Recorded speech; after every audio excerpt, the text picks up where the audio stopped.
فواد د سوات نه دی وی چې خینې سره نکاح کول جایز دی کنا. دا دوه قسمه مسلې دي.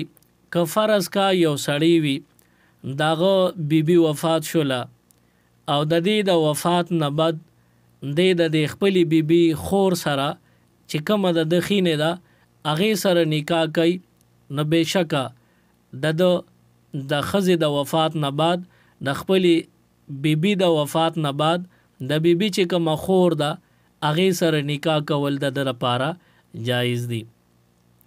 که فرض کا یو سړی خپلې بیبي له طلاق ورکي، 3 طلاق ورکي یا هر څونه چې وي، نو د ده نه دا ښځه پردی شوه، اوس د خپلې خینې سره نکاح کوي، دا نکاح جایز ده که نه؟ نو چې کومې پورې د ده دا بیبي طلاقه شوې عدت کې وي، نو د ده خپلې خینې د دې ښځې خور سره نکاح ناجیزه ده.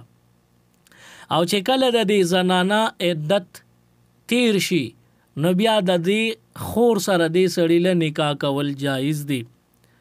بیا عدت هم په 2 قسمه دی. چې د دې زنانه حمل وي، نه چې کم ماشوم پیدا شي په دغه ورځ به د دې زنانه عدت ختم شي. او که د دې زنانه حمل نه وي، نو بیا به 3 میاشتې انتظار کوي.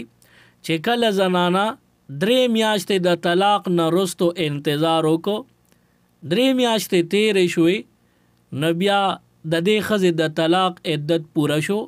د دې نه پس دا سړی د دغې طلاقې شوې ښځې د عدت تیرېدو نه بعد د دغې خور سره که نکاح کول غواړي، نو دا جایز دی.